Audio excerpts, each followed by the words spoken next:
ચર્ચા કરવી છે। રાજકોટના પોશ ગણાતા વર્ધમાન નગર વિસ્તારમાં શેરીમાં બેનરો લાગ્યા છે અને આ બેનરોમાં લખવામાં આવ્યું છે કે વિધર્મીઓ અને પરપ્રાંતિયોએ મકાન લેવા નહીં અને અહીંયા જે સ્થાનિકો રહી રહ્યા છે એમને વિધર્મીઓને પરપ્રાંતિયોને મકાન વેચવા નહીં। આ પ્રકારના બેનરો લાગ્યા છે અને આ બેનરો દ્વારા સ્થાનિકોએ પરપ્રાંતિયો અને વિધર્મીઓને મકાન ભાડે આપવા કે વેચાણથી ન આપવા માટેનો એક ઉગ્ર વિરોધ નોંધાવ્યો। રાજકોટના સોસાયટી કે જેમના સ્થાનિકોનું કહેવું છે કે વિધર્મીઓના ત્રાસથી એમને આ પગલું ભરવાની ફરજ પડી છે।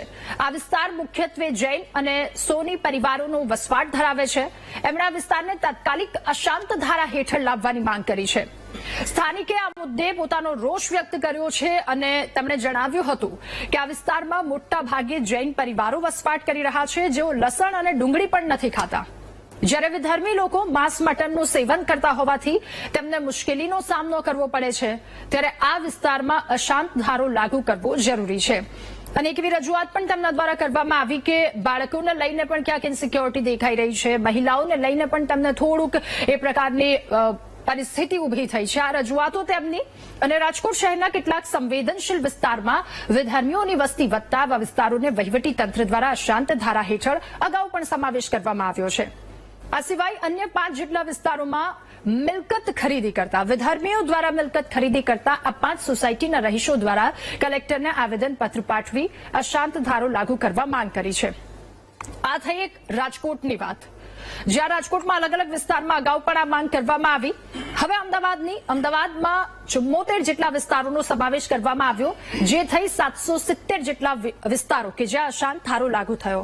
સુરતની પણ આ પરિસ્થિતિ, સુરતમાં રાંદેર વિસ્તારમાં આવતી 386 સોસાયટીઓ, સ્કૂલો, અપાર્ટમેન્ટ, ફળિયા, માર્કેટ અને કંપનીની ઓફિસ સહિતની તમામ મિલકતો અશાંત ધારા હેઠળ જેવું રેવન્યુ વિભાગ દ્વારા જે તે સમયે જાહેરનામું પ્રસિદ્ધ કરવામાં આવ્યું હતું। સુરત બાદ આણંદ કે જ્યાં ખંભાતમાં પુનઃ અશાંત ધારો લાગુ કરવામાં આવ્યો, 30 થી વધારે વિસ્તારોમાં અશાંત ધારો લાગુ કરાયો હતો। ત્યારે રાજ્યભરમાં અમદાવાદ, સુરત, વડોદરા, ભાવનગર, રાજકોટ આ બધી જ અલગ અલગ જગ્યા પર અશાંત ધારાની માંગ કેમ વધી રહી છે? મૂળ સમસ્યા શું છે? આ સમસ્યાના મૂળ સુધી પહોંચવાનો પ્રયત્ન કરીશું। મહામંથનના આ બીજા મુદ્દામાં સવાલ થઈ રહ્યો છે કે શહેરોમાં અશાંત ધારાની માંગ કેમ વધી છે? સવાલ એ પણ કે મોટા શહેરોમાં અશાંત ધારો લાગુ કરવાનો અવાજ કેમ ઉઠે છે? અમદાવાદ, વડોદરા, સુરત અને રાજકોટમાં ગ્રાઉન્ડ રિયાલિટી શું છે? પરિસ્થિતિ શું છે? એની હકીકત શું છે?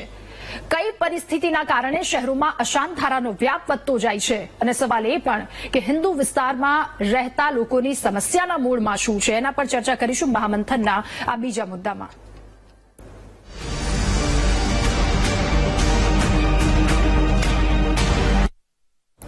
ત્યારે રાજકોટમાં બિન ગુજરાતીઓ અને વિધર્મીઓ વિરુદ્ધ જે બેનર લાગ્યા છે ત્યાંના સ્થાનિકો દ્વારા રજૂઆત કરવામાં આવી। પેલેસ રોડ પાસે આવેલી વર્ધમાન નગર સોસાયટી કે જ્યાં આ બેનર લાગ્યા છે, પોશ વિસ્તાર ગણાઈ રહ્યો છે રાજકોટનો। આ બિન ગુજરાતીઓ અને વિધર્મીઓને મકાન વેચવા માટે કે ભાડે આપવા માટે તેમના દ્વારા મનાઈ કરવામાં આવી અને બહારથી આવેલા લોકોને પણ સ્થાનિકોને પરેશાની થઈ રહી છે। સોસાયટી એસોસિએશન કે જેમના દ્વારા નિર્ણય લેવામાં આવ્યો છે અને શેરીઓમાં આ પ્રકારના બેનરો લાગ્યા, જેના કારણે ચર્ચાએ જોર પકડ્યું છે। સ્થાનિકોની શું રજૂઆત છે, તેમના દ્વારા શું વાત કહેવામાં આવી, શું મુશ્કેલી પડી રહી છે અને આગળ તેમના દ્વારા શું રજૂઆત કરવામાં આવી એ પણ સાંભળીશું। સ્થાનિકો શું કહી રહ્યા છે? લગાડવામાં આવ્યા છે પરપ્રાંતિયોને અને વિધર્મીઓને મકાન ભાડેથી આપવું, વેચાણથી આપવું અથવા લેવું એ એસોસિએશન માટે બાધિત છે। એસોસિએશન એની મનાઈ કરે છે, એવા બારાના પોસ્ટર લગાડેલા છે। શું કારણ શું છે? કારણ એવું છે કે જે વિધર્મીઓ અને પરપ્રાંતિયો છે એ રાત્રે મોડેકથી નીકળતા હોય, એમનું નોનવેજ હોય બધું ફેંકતા જતા હોય, એનો કચરો હોય બધે નાખતા જતા હોય અને ખૂબ જ ગંદકી કરતા હોય। જે વિસ્તાર રાજકોટનો પોશ વિસ્તાર, શાંત, સરળ અને ચોખ્ખો વિસ્તાર હતો એ છેલ્લા 2-3 વર્ષથી ખૂબ જ ગંદો, તમે જોઈ શકો આમ શેરીઓમાં જાઓ તો તમને એવું લાગે કચરો બધે નાખેલો છે। લગભગ 50 મકાન છે આ વિસ્તારમાં, વર્ધમાન નગરમાં। છેલ્લા ઘણા સમયથી, કેટલા સમયથી આ પ્રકારનો ત્રાસ છે? છેલ્લા 2 વર્ષથી આ ઘણો ત્રાસ છે આ બાબતમાં। મહિલાઓ બહાર બેસી નથી શકતી, છોકરાઓ બહાર રમી નથી શકતા, આ બંને પ્રશ્ન છે। હું રહું છું આશરે 30 વર્ષથી આ વિસ્તારમાં રહું છું। હવે આ પ્રકારની સમસ્યા જોવા મળી રહી છે? હા, છેલ્લા 2 વર્ષથી આશરે આ બધી સમસ્યા જોવા મળી રહી છે। લેડીઝને બેસવામાં તકલીફ પડે છે, છોકરાઓને રમવામાં તકલીફ પડે, પ્લસ આ બધા જે વિધર્મીઓ જેટલાને આપેલું છે એ લોકો ગંદકી કરે છે। જે અમે કોઈને કરવા નથી, પણ જનરલી ગંદકી કરતા હોય તો અમે લોકો ના પડે, એ લોકો એમાં કોઈ સુધારો થતો નથી. આના લીધે આ બહુ જ તકલીફ પડે છે. અંદાજિત કેટલા લોકો આવા હશે જે આ પ્રકારે રહેતા હશે? અંદાજિત 25 થી 30 મકાન આશરે વર્ધમાન નગરમાં અમે ગણીએ તો લોકોએ આપેલા છે, જે ન આપવા જોઈએ. એટલે આ વસ્તુ આગળ વધે નહીં એના માટે થઈને અમે આ બધું નિર્ણય કર્યો છે. તો રાજકોટની વર્ધમાન નગરની શેરી નંબર 6 કે જે આ પ્રકારની પરિસ્થિતિ ઉભી થઈ છે, તેમના લોકો દ્વારા આ વાતને લઈને રજૂઆત કરવામાં આવી છે. હવે આ સમસ્યાના મૂળમાં શું છે, ગ્રાઉન્ડ રિયાલિટી શું છે, એના પર ચર્ચા કરીશું મહામંથનમાં. બીજા મુદ્દામાં આજે આપણી સાથે ગેસ્ટ પેનલમાં નેતા ભાજપ ભૂષણભાઈ ભટ્ટ આપણી સાથે જોડાયા છે, નેતા કોંગ્રેસ નાનજીભાઈ દેસાઈ આપણી સાથે જોડાયા છે, મુસ્લિમ અગ્રણી કલીમભાઈ સિદ્દીકી આપણી સાથે જોડાયા છે અને અમદાવાદના સ્થાનિક છે જયેશભાઈ ડબગર આપણી સાથે જોડાયા છે. આપ સૌનું ખૂબ સ્વાગત છે મહામંથનમાં. શરૂઆત મારે જયેશભાઈ આપનાથી કરવી છે. એ આ રાજકોટની વાત છે, પરંતુ રાજ્યભરના અલગ અલગ જગ્યા પરની પરિસ્થિતિ બતાવી. આણંદ હોય, સુરત હોય, વડોદરા હોય અને તમામ જગ્યા ભાવનગર હોય, ત્યાં આ પ્રકારની પરિસ્થિતિ ઉદ્ભવી છે. અશાંત ધારો લાગુ કરવાની માંગ ઉઠી છે. શું છે મૂળમાં? આપને શું લાગી રહ્યું છે? અશાંત ધારો જે આપણે ઘણા વર્ષોથી લાગેલો છે અને વિસ્તારનું જોઈએ તો જ્યારે પણ સિટી વિસ્તાર કે જ્યારે પણ એ વિસ્તારને આપણે જોતા હોઈએ છીએ ત્યારે સમય જતા અનેક વર્ષોના અનુભવના આધારે વિધર્મીઓ દ્વારા જે ત્યાં ડેમોગ્રાફી ચેન્જ થઈ, વસ્તી ચેન્જ થઈ, જેના કારણે વિસ્તારોની આખી ડેમોગ્રાફી ચેન્જ થઈ ગઈ છે. અને આજે હવે એવો સમય છે કે એક વિસ્તારમાં રહેવું એક ધર્મના લોકોને ખૂબ અઘરું થઈ ગયું છે. સમય જતા જતા ધીરે ધીરે હવે શું કહેવાય કે ત્યાંથી બધા બહાર નીકળે છે. ત્યાં અલગ અલગ વિધર્મી કે બીજા પરપ્રાંતીય લોકો પોતાની રીતે ત્યાં વસવાટ કરે છે અને અશાંત ધારો મુખ્ય જરૂરી એટલા માટે છે કે વિસ્તારની ડેમોગ્રાફી ત્યાંની ત્યાં જળવાઈ રહે અને એ જળવાઈ રહે એના માટે આ ખૂબ જરૂરી છે. તો મારે જયેશભાઈ આપને એ પણ સવાલ પૂછવો છે, આપ શું આવો કોઈ અનુભવ થયો છે આપને, અથવા તો કોઈ રજૂઆત કરવામાં આવી છે આપના વિસ્તારમાં, કોઈ આ પ્રકારની પરિસ્થિતિ ઉદ્ભવી હોય એવું? અનુભવમાં તો મારો પોતાનો જ અનુભવ છે. દરિયાપુરના ડબગરવાડ વિસ્તારમાં 85ની સાલમાં અમારું પોતાનું ઘર હતું. 85ના કોમી રમખાણમાં અમારું પોતાનું જ મોટું ઘર હતું જેને બાળી દેવામાં આવ્યું. ત્યારબાદ અમારે ત્યાંથી નીકળી અને અમુક સમય સુધી ભાડે રહી પોતાનું સંપૂર્ણ ત્યાં છોડી હાથે પગે અમે ત્યાંથી 85ની સાલમાં નીકળ્યા હતા. અને આજે એવું સમજો કે વર્ષ 2002 પછી જ્યારે શહેરમાં શાંતિ, કોમી રમખાણો બંધ થયા અને જે શહેરે પ્રગતિ કરી એના આધારે હવે ધીરે ધીરે અમારા સમાજના અને અમે લોકો પણ થોડી પ્રગતિ કરી છે. દરિયાપુરમાં એક ડબગરવાડ વિસ્તાર કહેવાતો હતો. આજથી 85ની સાલમાં તમે જોશો તો એ આખા વિસ્તારમાં ડબગર જ્ઞાતિના લોકો જ રહેતા હતા. આજે તમે ત્યાં જશો તો તમને જોવા મળશે કે એ વિસ્તાર સંપૂર્ણપણે ખાલી થઈ ગયો છે 85ની સાલ પછી. ઓકે, એટલે આ પરિસ્થિતિ અત્યારે હાલની પરિસ્થિતિ આવીને ઉભી છે. કલીમભાઈ, આપની પાસે અલગ અલગ જગ્યા પરની ગ્રાઉન્ડ રિયાલિટી પણ આપની પાસેથી સમજવી છે.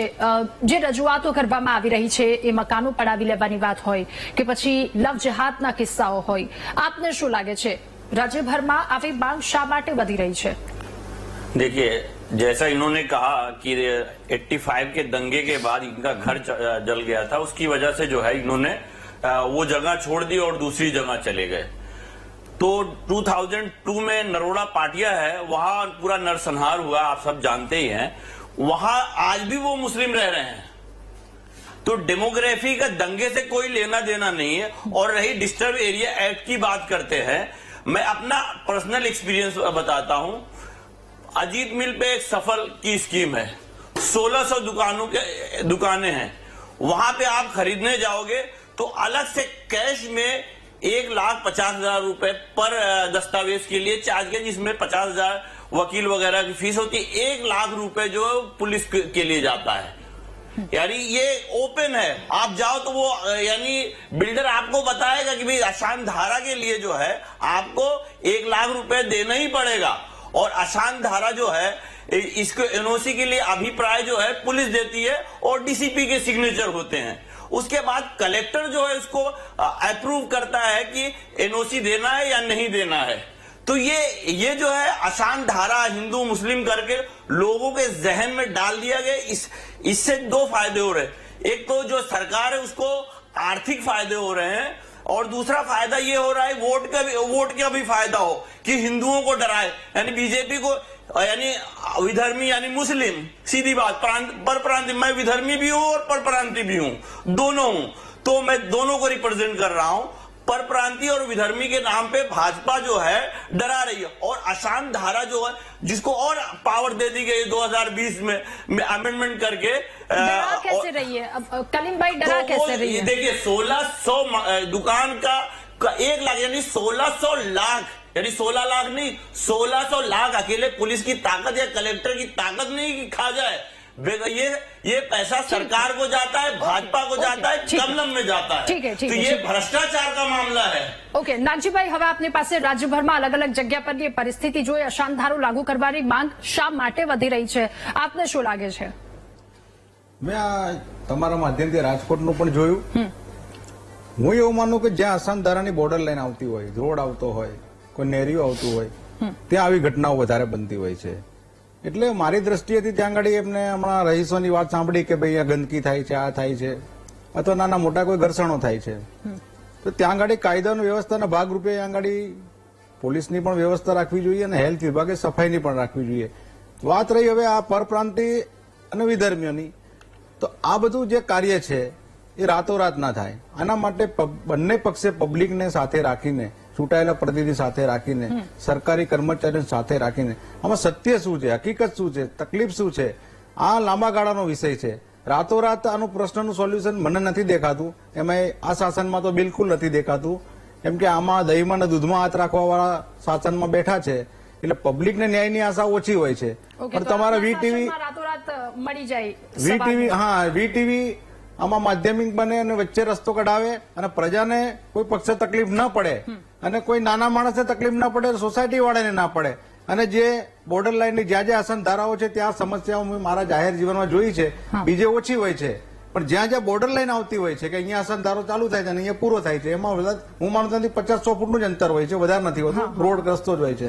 ત્યાં ગાડી ખરેખર આપણે તો આપણા માધ્યમથી ભૂષણભાઈને કહું કે ખાડિયા વિસ્તારમાંથી આવે છે, સારી રીતે પરથી જાણે છે, ત્યાં ગાડી પોલીસ અને હેલ્થ વિભાગની સુવિધા ઉભી કરવી જોઈએ વધારે પડતી. ઓકે, ઠીક છે. નાગજીભાઈ, આપે વાત કરી કે સફાઈને લઈને આપે જણાવ્યું, રાજકોટના એ લોકો કહી રહ્યા છે કે અમે તંત્રને કહીએ છીએ, બિચારા એકવાર આવે છે સફાઈ કરવા, કે હવે તંત્ર આખો દિવસ તો 3 થી 4 વખત ના આવે, એટલે આ સમસ્યા છે. લોકોને આ મુશ્કેલી થઈ રહી છે કે એકવાર સાફ કરી જાય છે પછી પણ ગંદકી એટલી યથાવત દિવસભર રહે, તો એ ત્રાસથી ક્યાંક તેઓ પીડાઈ રહ્યા છે. ભૂષણભાઈ, હવે આપની પાસે અલગ અલગ જગ્યા પરની આ પરિસ્થિતિ છે, રાજકોટની એ સ્થિતિ, અને લોકોને પણ આપે સાંભળ્યા, આ શાંત ધારાની માંગ વધી રહી છે. ભૂષણભાઈ, શું કહેશો? ખૂબ સ્વાભાવિક વાત છે રાધા. વિષય એવો છે કે જયેશભાઈ એ પીડિત છે, એ વિસ્તારના પીડિત તરીકે એમની વ્યથા રજૂ કરી. કલીમભાઈએ પોતાના વિષયની વાત કરી, નાગજીભાઈએ બીજી વાત કરી. આ કાયદો ક્યારે આવ્યો, કાયદો કેમ બનાવવો પડ્યો, શેના માટે બનાવવો પડ્યો, શું બન્યું તે?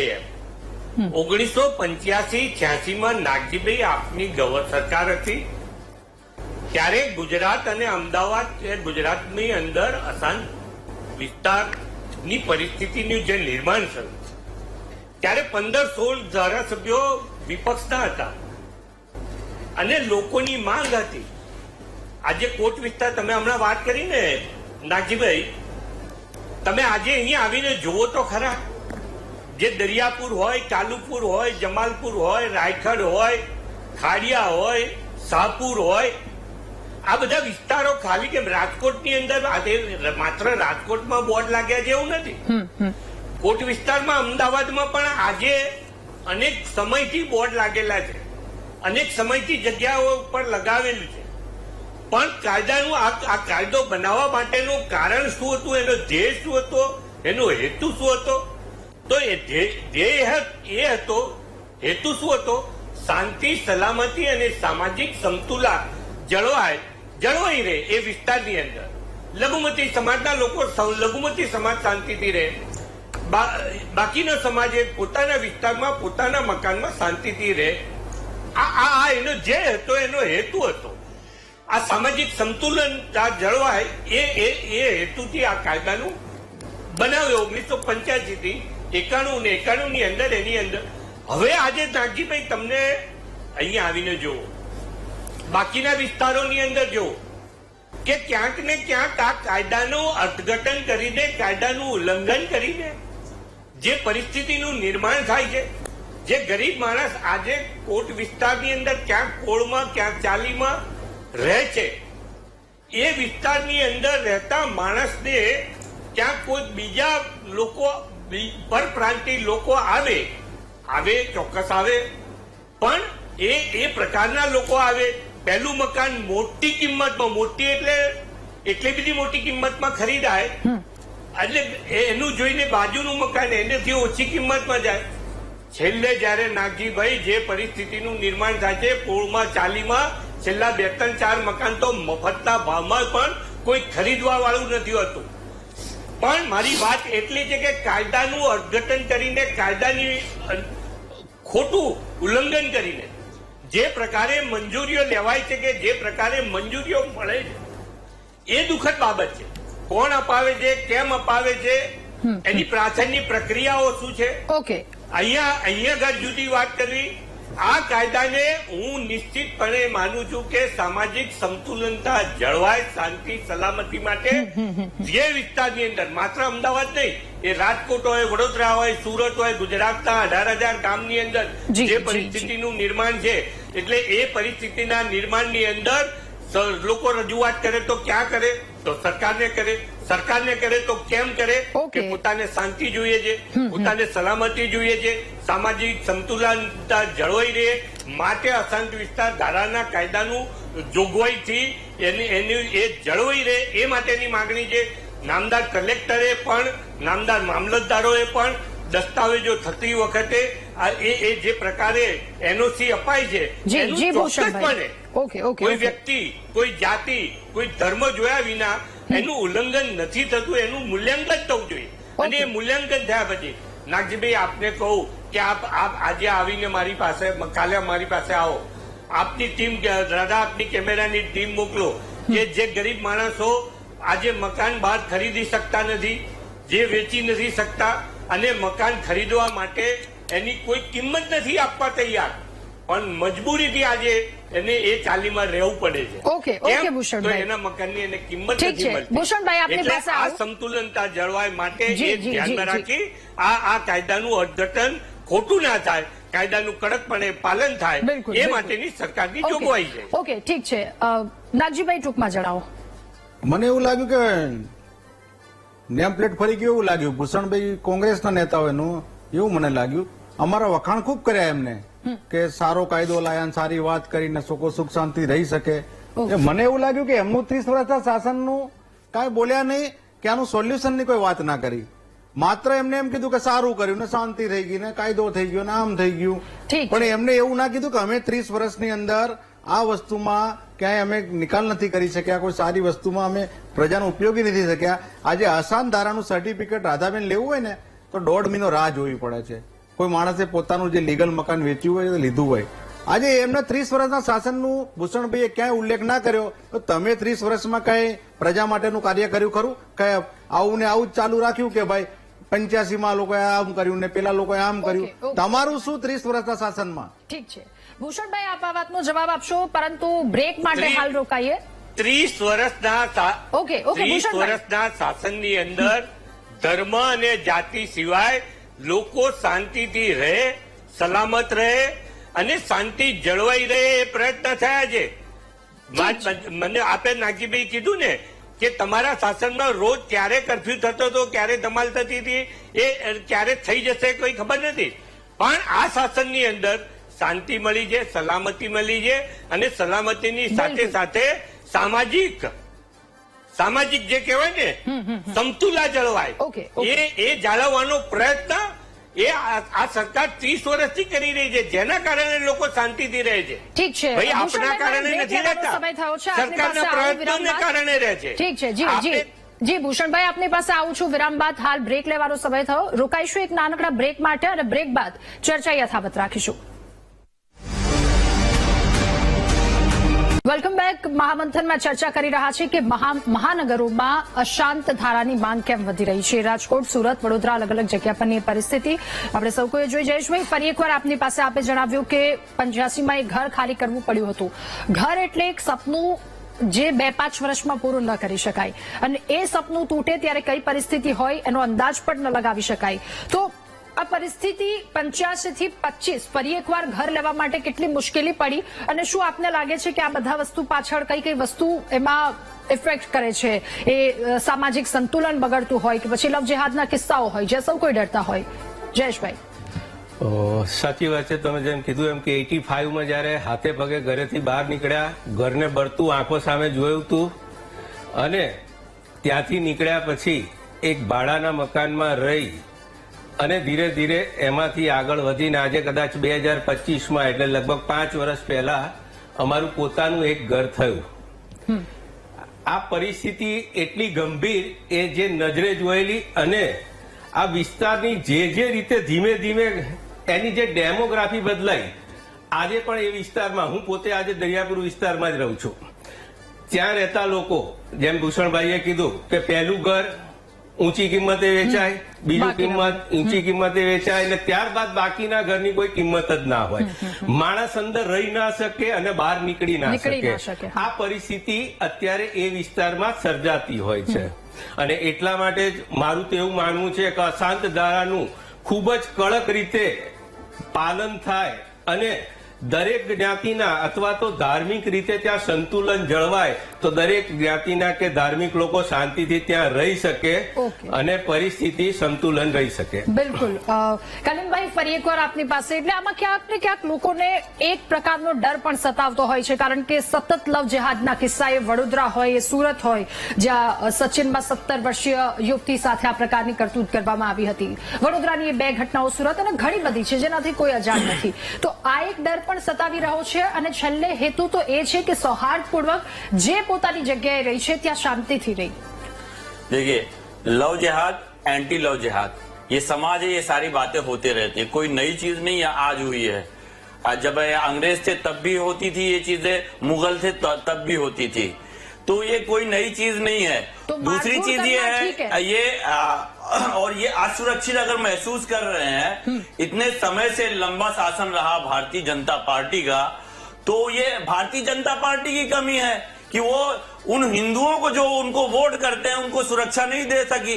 दूसरी बात कि भाई डिस्टर्ब एरिया एक्ट की 505 स्क्वायर किलोमीटर में अहमदाबाद सिटी है, तो उसमें क्या विधर्मी जिनको कहा जा रहा है, या मुस्लिमों के पास जो उनकी पॉपुलेशन अहमदाबाद सिटी की 2011 के सेंसस के हिसाब से 14% लैंड पे मुस्लिम है. कहां बढ़ रहे हैं मुस्लिम? 1985 में दरियापुर था, जुहापुरा एक बना सिर्फ, और उसके बाद हिंदू आबादी कहां कितनी बढ़ी आप देख लो. सिटी में ही सिर्फ मुस्लिम थे, और पूर्व विस्तार में पूर्व वाले वटवा गए, वटवा को की भी घेराबंदी कर दी गई कि आगे ना बढ़ सके. तो मुस्लिमों के पास तो लैंड ही नहीं रहने के लिए. इशू ये होना चाहिए कि भाई एक माइनॉरिटी कम्युनिटी को, एक तो माइनॉरिटी है लेकिन उनकी पॉपुलेशन के हिसाब से क्या उनको जगह मिल रही है?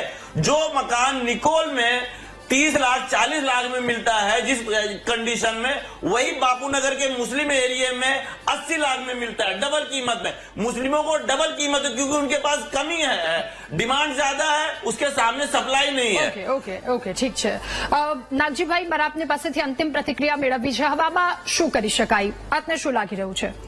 મારી દ્રષ્ટિએથી ભૂષણભાઈ પરિવાર ગાંધીનગર સાથે વર્ષોથી સંકળાયેલો છે, સેવા આપતો પરિવાર છે, ને આ વસ્તુમાં હું માનું તો ભાજપના સૌથી રાજકીય નેતાઓને કોઈ નોલેજ હોય તો ભટ્ટ પરિવાર જોડે છે. એટલે એમને કોંગ્રેસ ભાજપ ભૂલીને આ વસ્તુ, અત્યારે શાસનમાં ભાજપ છે, કોંગ્રેસ હોત તો અમારા માટે તો બધા કામો આવતા હોય છે અને કોંગ્રેસ કરી શકે, પણ આ લોકોને સદબુદ્ધિ આપે ને આનું સોલ્યુશન, જેમ કે મેં રાજકોટના રહેવાસીઓની વાત સાંભળી કે ભાઈ અહીંયા માંસ મટન આ અંતે રોડ પર પડ્યું હોય છે, તો આજે વાતનું એ થાય છે કે મનમોહનજીની સરકાર હતી ત્યારે સૌથી ઓછું ગૌમાંસનું ટર્નઓવર, એક મિનિટ તમારો વારો નથી, ત્યારે ગૌમાંસનું સેશન બિલકુલ ઓછું હતું. મોદી સાહેબમાં અત્યારે ગૌમાંસનું વિદેશમાં ને દેશમાં ગૌમાંસનું વધી ગયું.